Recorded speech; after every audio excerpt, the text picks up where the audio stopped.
Salut, c'est Cyril de Web de Fou, j'espère que t'as la forme aujourd'hui. On se retrouve pour un nouveau podcast pour voir ensemble pourquoi il faut être simple pour générer des bénéfices en emailing. Pourquoi quand tu vas trop loin, ça sert à rien. Et tu vas voir, on va aborder un truc que t'as jamais entendu et que je n'ai jamais encore abordé.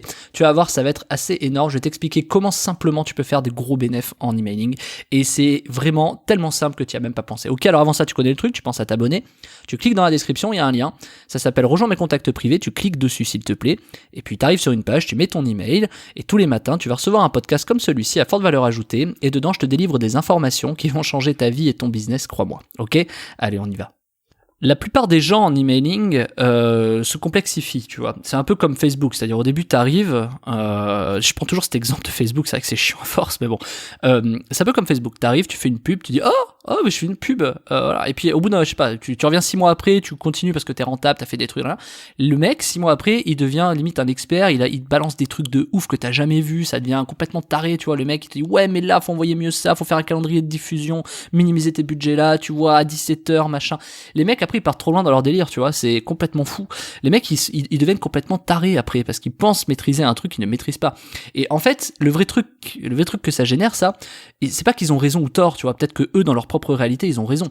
Et je vais prendre l'exemple, tu vois, du coronavirus et du professeur Raoult, que je trouve extraordinaire sur ce fonctionnement-là, c'est-à-dire c'est très scientifique comme résultat, tu vas voir que c'est exactement la même mécanique. C'est qu'en fait, le sujet, c'est pas de savoir s'il faut envoyer un calendrier de diffusion à 17h, s'il faut envoyer tes emails à 8h, à 12 ou machin, etc., pour savoir si ça délivre mieux, si ça ouvre mieux. Ça, c'est n'importe quoi, ça, tu vois. Non, c'est que, à force de croire ces trucs-là, ce qui se passe, et c'est pour ça que c'est important cette croyance que tu penses maîtriser, parce qu'à force de croire ça, eh ben, tu vas générer des tests, tu vas générer des milliers de tests, tu vois. Le mec qui arrive sur Facebook au début, il fait un truc, une pub, un machin, une audience, un truc, un pixel, et il voit ce que ça donne, tu vois. Et des fois, ça marche, et des fois, ça ne marche pas, tu vois. Et c'est magique, parce que les mêmes mecs, tu reviens 6 mois plus tard, ils t'expliquent que, ouais, mais en fait, pour gagner du temps, il faut faire ça, et comme ça, et comme ça. Ils s'embrouillent la tête, oui, mais là, comme ça, là. Alors, ils ont probablement raison dans leur réalité, et toi, tu vas l'appliquer, et ça va pas marcher. Parce qu'en fait, forcément, t'as pas les étapes qui sont au milieu. Lui, il arrive à ce raisonnement-là pour une certaine raison, mais surtout, il arrive à ce résultat parce qu'il est passé par un chemin. Et ce qu'il faut que tu comprennes là-dedans, et on le dit souvent, quand tu crois vraiment à quelque chose, bah t'y arrives, tu vas y arriver, et t'y arrives quoi qu'il arrive, parce qu'en fait, c'est vrai. Mais c'est pas parce que t'y crois, c'est parce que t'y crois tellement que c'est comme ça que ça fonctionne. Tu vois, les théories marketing, ouais, mais là, ça marche, le marketing, parce que regarde, faut faire ça. Les mecs sont tellement convaincus de ça. C'est parce qu'en fait, ils ont fait tellement de tests que oui, à un moment donné, ça fonctionne. Ce que je veux te dire, c'est que c'est pas que c'est vrai ce qu'ils disent. C'est que leur croyance leur a fait faire tellement de tests que ces tests-là leur a permis de trouver certains résultats. Et toi, si tu passes pas par cette phase de test, tu n'y arriveras pas. Pourquoi je te dis ça ? Parce qu'en fait, c'est pas une question d'être complexe dans les choses. Le vrai sujet, c'est de faire énormément de textes. Si tu arrives sur Facebook avec une pub, une audience, un machin, un produit, c'est foutu. C'est foutu. C'est-à-dire que t'as un coup de chance ou pas. Par contre, si t'arrives avec 10 produits, 10 audiences, 10 pubs par audience, machin, 10 messages, 10 bidules, là ouais tu vas y arriver. Pourquoi ? Parce que tu vas te rendre compte que tu vas faire de l'A/B testing en fait, tu vas faire des tests, lui il marche bien, lui il marche moins bien, tiens pourquoi lui il marche mieux sur cette audience et lui il marche pas du tout sur cette audience, ok. Puis tu vas essayer de, encore une fois, renouveler des messages qui vont se ressembler mais pas trop, des images qui vont se ressembler mais pas trop, puis tu vas réussir à force de tests de fusionner et analyser les choses qui fonctionnent et celles qui ne fonctionnent pas. Et à partir de là toi-même tu croiras ta propre théorie, tu te diras ah oui mais en fait ça marche pas, donc qu'est-ce que tu feras ? Tu continueras à faire des tests. Et en fait, la vraie clé de la réussite, c'est de reproduire très rapidement des choses. Et pas forcément les choses qui marchent, mais les choses qui ne marchent pas. Et ça, j'arrête pas de le dire, et c'est ce que je dis régulièrement, il vaut mieux maîtriser les choses qui ne marchent pas que les choses qui marchent. Parce que tu sais pas vraiment pourquoi ça marche. Mais par contre, tu peux savoir pourquoi ça ne marche pas. Et c'est ça qui est complètement incroyable sur le web. Mais ce que je te dis est valable dans le business, c'est valable dans tout, etc. Tu te rendras compte, tu sais, on dit souvent que les grands entrepreneurs qui ont tous réussi, ils ont tous beaucoup échoué. Mais oui, parce qu'ils ont réitéré, ils ont créé des tests. Pourquoi je te dis ça ? Parce que la simplicité pour générer des bénéfices en emailing, elle est exactement là. L'avantage de l'emailing, si tu veux, c'est que par rapport aux autres canaux de pub, c'est que tu as des analyses de stats qui peuvent être très rapides. Tu as des décisions qui sont très rapides, des stratégies qui s'analysent. Par exemple, tu as est-ce que c'est bien arrivé, est-ce que ça a ouvert, est-ce que ça a cliqué, est-ce que ça a acheté ? Ou converti, ou lead, ou ce que tu veux. Donc en fait, les stats, elles sont très rapidement analysées. Est-ce que mon kit était bon? Est-ce qu'il était pas bon? Ok, est-ce qu'il a beaucoup cliqué? Toi, tu t'analyses super vite. S'il a pas beaucoup cliqué, c'est que le kit était pas bon. S'il a pas beaucoup ouvert, c'est que il y a énormément de sujets. C'est d'ailleurs le sujet de la formation qui est dans la description, qui s'appelle tripler ses taux d'ouverture en emailing, mais passons. Et je te ferai la promo à la fin du podcast. Et pour te dire que oui, ces analyses de stats, elles sont tellement rapides dans l'emailing que tu peux très vite prendre des décisions. À quoi ça sert de prendre vite des décisions? Plus vite tu prends des décisions, plus vite tu vas retester. Et plus vite tu retestes, plus vite tu prends des décisions, plus vite tu crées cette spirale de tests, cette réitération de résultats, qui va te permettre de trouver des choses qui ne fonctionnent pas. Et si tu trouves des choses qui ne fonctionnent pas, c'est que pour toi, tu vas également trouver des choses qui fonctionnent. Et l'important, c'est de croire, tu vois, c'est un peu comme la dopamine, tu vois, comme un chien à qui t'apprends à s'asseoir, tu vois, je sais pas si tu connais la technique, mais passons, t'apprends un chien à s'asseoir, il faut qu'il y ait une récompense, une friandise. S'il n'y a pas de récompense, il va lâcher l'affaire, tu vois. C'est exactement pareil pour toi, c'est-à-dire que si tu réitères des tests, c'est forcément parce que tu as de l'argent et c'est forcément parce que tu as des trucs qui ont marché. Quand je dis tu as de l'argent, c'est que ça a forcément rapporté de l'argent, tes tests. Sinon, je veux dire, je connais personne qui claque 5000 balles de pub sans avoir de résultats et qui dit, ah bah tiens, je vais continuer. Tu vois, ça n'existe pas. Donc, en fait, oui, il faut forcément des résultats, il faut booster ta dopamine, tu vois, il faut des petits résultats, tu vois. Et c'est un peu comme les projets, quand tu vois le projet trop loin au départ, tu le fais jamais. Par contre, si tu vois petite étape par petite étape, t'y arrives. Mais c'est mécanique, c'est logique en fait ce que je te dis. Et c'est exactement la même chose. Pourquoi c'est la simplicité qui fonctionne toujours? Tu sais, on dit souvent, ouais, bon, bah des fois les choses les plus simples c'est ce qui marche le mieux. Bien sûr, parce que les choses les plus simples, tu peux être convaincu que ça marche, et du coup tu vas réitérer des tests pour faire que ça marche. Et imagine t'as un truc qui fonctionne, tu le refais, ça fonctionne pas. Le premier truc que tu vas faire, c'est essayer de réessayer différemment. Tu vois, mais à l'inverse, si le premier truc que tu essaies ça fonctionne pas, et ben des fois tu vas pas essayer de reproduire, tu vois ça. Alors que au contraire, moi j'ai dépensé des sommes colossales pour un truc qui ne fonctionnait pas, pour savoir pourquoi ça ne fonctionnait pas. C'est-à-dire moi j'ai plutôt l'habitude de créer beaucoup plus des choses qui ne fonctionnent pas et de essayer de réitérer les choses qui ne fonctionnent pas, plutôt que des choses qui fonctionnent. Pourquoi? Regarde bien. Psychologiquement, c'est hyper important. Si tu sais qu'un truc ne fonctionne pas et que tu veux reproduire le fait que ça fonctionne, là, tu sais que ça ne va pas fonctionner. Donc ton seul truc, si tu veux, ta seule logique, c'est qu'en fait tu peux que y arriver. Ça peut paraître bête, mais c'est vrai. Tu sais déjà que ça va pas fonctionner. Donc tu vas réitérer ce qui ne fonctionne pas, et en réitérant ce qui ne fonctionne pas, ta seule capacité c'est de gagner en fait. Tu vois, c'est comme quand t'es en bas, la seule chose que tu peux faire c'est remonter. C'est exactement la même chose. C'est-à-dire que tu peux pas aller plus bas vu que ça ne marche pas, tu vois. Donc l'idée c'est de savoir pourquoi ça ne marche pas. Et donc plus tu sais que ça marche pas, plus tu arrives à réitérer les résultats qui ne fonctionnent pas, plus tu vas te rendre compte que tu trouves ce qui fonctionne. Ou en tout cas croire que tu trouves ce qui fonctionne. Et c'est là où c'est magique, parce qu'en fait, le fait de reproduire des résultats qui fonctionnent, tu sais pas vraiment pourquoi ça fonctionne. Tu peux essayer de croire, de savoir, tu ne sais jamais. Il y en a beaucoup qui sont en désaccord avec ça, et pourtant c'est une triste réalité. T'as qu'à leur dire, dis ça à des gens. Tu vois ce qui fonctionne, tu le reproduis x10, mais dans des trucs que tu ne connais pas. T'es bon en pub Facebook? Vas-y, reproduis exactement les mêmes messages, les mêmes machins et tout pour me dire que ça fonctionne. Vas-y, fais-le sur ton produit pour voir s'il te plaît. Et 10 fois non. Parce que, en fait, il y a tellement de facteurs différents que bien sûr qu'ils n'y arriveront pas. Et c'est pour te dire que même un mail qui vend, etc., il y a des gens qui vont t'expliquer que, en gros, oui, par contre, c'est vrai, il y a des trucs à 70% qui comprennent. Mais les 30% qui va manquer, c'est ça qui va faire aussi un peu la différence, la valeur ajoutée, tu vois. Et c'est pour ça qu'en fait, t'as des trucs qui fonctionnent énormément, des pubs qui fonctionnent et d'autres qui ne fonctionnent pas. Et quand tu sais ce qui ne fonctionne pas, tu ne peux que faire des trucs qui, au moins, fonctionnent un peu. Tu vois ce que je veux dire? C'est que du coup, si tu sais ce qui ne fonctionne pas, tu peux très vite avoir un regroupement d'informations qui, tu sais, ne pas fonctionner. Je sais pas si tu vois ce que je veux dire. C'est le raisonnement inversé. Plutôt que de trouver ce qui fonctionne, tu vas trouver ce qui ne fonctionne pas. J'arrête pas de le dire pour que ce soit clair. Hein.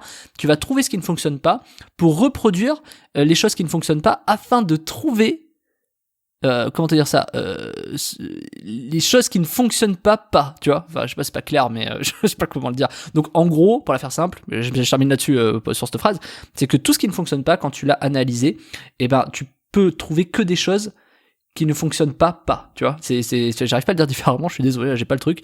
Mais en gros, tu vas isoler mécaniquement, enfin, t'as compris, je pense, hein, tu vas isoler mécaniquement ce qui ne fonctionne pas, et en isolant ce qui ne fonctionne pas, ça ne peut que au moins être moyen, tu vois, voilà, au moins au minimum être moyen. Et c'est comme ça que tu progresses. Alors que quand tu trouves quelque chose qui ne fonctionne beaucoup par rapport à quelque chose qui ne fonctionne pas, quand ça fonctionne beaucoup, tu te retrouves un peu dans la merde parce que t'as que un truc qui fonctionne, quoi. Voilà. Donc bon, tout ça pour te dire que oui, des fois, il faut rester là-dessus. Et c'est là où c'est hyper important. C'est-à-dire, moi, je conseille beaucoup de prendre des gens extérieurs et pas chers. Donc ça s'appelle des stagiaires. Moi, j'aime bien faire analyser des stagiaires. En plus, ils sont géniaux parce que tu prends un stagiaire. Le stagiaire, il arrive, il a envie de bien faire, tu vois. Donc tu vas lui dire, vas-y, analyse ça. Et le mec, il va te sortir un truc de nulle part, d'une analyse que t'as même pas vue toi-même, tu vois. Et c'est génial parce que le mec, il veut te montrer que ça fonctionne, il veut te montrer qu'il est là, pas pour trier les lentilles. Il est là, il veut te montrer qui il est, machin, et il va l'analyser. Alors des fois, il va peut-être faire preuve d'un peu de zèle, mais peu importe, mais le stagiaire, il est pas cher, voire il est quasiment gratuit, et en plus, il va t'analyser des trucs, ça va le rendre un peu... tu lui donnes des responsabilités, donc il va être content, il va bien vivre son stage, etc. Et en plus de ça, il va te sortir des analyses et des résultats que toi-même, tu vois pas, tu vois. Moi, j'aime bien prendre des gens qui connaissent rien dans les stages, ou genre des gens en reconversion, des trucs comme ça, pour une raison simple, et je trouve ça génial, c'est que, en fait, ces gens-là, c'est les plus intelligents. En fait, les plus intelligents, c'est quand on te fait sortir le nez du guidon, tu vois. Et moi, j'adore que les gens remettent en question ce que je dis. J'adore que le mec des fois, me met un énorme coup de pied dans la fourmilière de ce que je sais faire, parce que il me dit ouais, mais là, t'as vu que là, machin. Ah ouais. Ah oui, mais ça fait 10 ans qu'on fait ça en fait. Bah ouais, mais pourquoi? Ah ben je sais pas. Tu vois, j'adore les mecs qui te sortent des trucs de nulle part. Et moi j'aime bien les mecs qui te sortent des trucs. Alors des fois t'as des analyses de stagiaires qui vont te dire ouais bon oui vous avez raison monsieur. Ouais bon ok merci. Tu vois c'est pas intéressant quoi. Moi j'aime bien aller un peu dans le débat contradictoire. C'est ce que je trouve génial. Donc du coup quand t'analyses des stats rapides, tu peux prendre des décisions rapides. Donc si en plus c'est pas toi qui fais les analyses mais un stagiaire, c'est-à-dire que tu peux avoir 2 points de vue différents, et tes équipes, tes directeurs, tes machins, je sais pas la dimension de ta boîte, mais quand tout le monde a un point de vue différent, c'est génial. Et d'ailleurs c'est exactement pour ça. Challenge un jour 2 ou 3 directeurs marketing. D'ailleurs si t'as plusieurs boîtes qui ont plusieurs directeurs marketing, tu vas te rendre compte que les mecs ils ont pas du tout les mêmes approches, mais qu'à la fin des fois ça fonctionne, tu vois, peu importe l'approche. Et donc c'est ça qui est extraordinaire. Mais ça tu peux le voir à partir du moment où tu gères plusieurs produits, plusieurs boîtes, plusieurs machins. Quand t'as qu'un produit et qu'un directeur marketing, tu peux pas avoir ça. D'ailleurs, il y en a beaucoup qui en jouent. Bref. Donc, la capacité d'analyse, quand elle est rapide, ce qui se passe, c'est que tu peux tout de suite faire beaucoup de tests. Et plus tu reproduis ces tests rapidement, plus tu vas vite, plus, en fait, tu fais des bénéfices. Parce que, évidemment, en email, plus tu vas envoyer d'emails, plus tu vas envoyer de kits mail, attention, plus tu vas te rendre compte qu'il y a des kits qui fonctionnent avec des produits et des kits qui fonctionnent pas avec des produits. Comme Facebook, avec la pub. Tiens, il y a cette pub qui marche sur ce produit, mais pas ici, pas sur cette audience, pas sur ce ciblage. Moi, je me suis retrouvé, une petite histoire personnelle, je me suis retrouvé avec des kits qui marchaient pas qui marchaient et qui ne marchaient pas sur la même audience. Et ça c'est génial, j'adore, parce que tiens, on envoie un kit sur cette audience, un machin avec cette formulation sur ce produit-là, et on se dit ah mais ça marche, super. Et puis on le refait, ah mais non ça marche pas. Et donc en fait, pourquoi? Bah des fois ça peut paraître bête, mais une petite segmentation différente, tu vois, une petite segmentation différente. Les gens, ils sont pas sensibles. Et moi, j'ai commencé à créer des segmentations dans des thématiques. Par exemple, je sais pas, on va prendre la minceur, je vais même prendre l'exemple de la minceur. Dans la minceur, t'as, par exemple, des gens qui vont être sensibles à la curiosité, des gens qui vont être sensibles aux promotions, des gens qui vont être sensibles à le fitness, il y en a qui vont être sensibles à l'alimentation. Et tu vois, et tu peux aller encore un peu plus loin, j'aime pas aller trop loin, mais dans l'alimentation, t'as ceux qui vont être sensibles à bien manger, t'as ceux qui vont être sensibles à mieux manger, ce qui n'est pas la même chose. T'as ceux qui vont être sensibles à manger sain. Et tu vois, c'est pour te dire qu'en fait, quand tu segmentes comme ça, au bout d'un moment, forcément, tu peux adresser ton bon message à la bonne personne, en fait.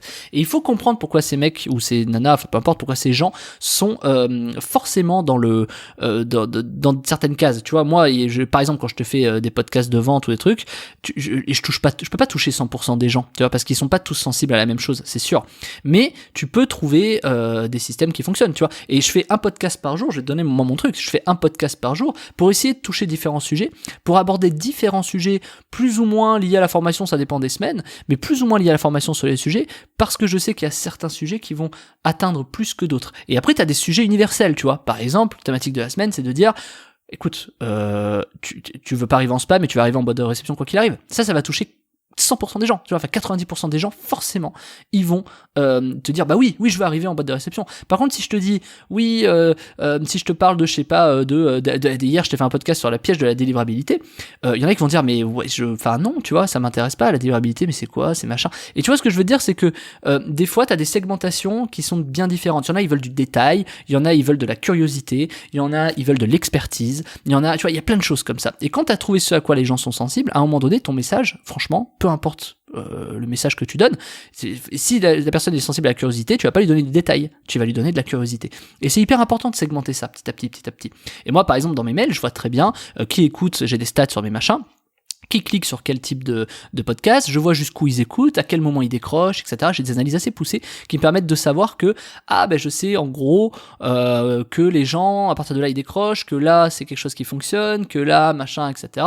Et voilà. Et j'aime bien, moi, délivrer un peu de valeur en fin de podcast pour que les gens tiennent. Alors, il y en a qui, des fois, qui avancent, qui tiennent jusqu'en fin de podcast pour voir, en fait, à quel moment ils sont sensibles, pourquoi ils tiennent, etc. J'ai des podcasts qui ont très, très bien marché. J'en ai, qui ont pas du tout marché. Mais c'est exactement la même chose, tu vois, tu segmentes. Tu vois, je te parle de l'emailing, des podcasts, je te parle de la pub, c'est pareil. Combien de personnes voient ta pub, cliquent dessus, tu vois ce qu'on appelle les CTR, les machins, tout ça.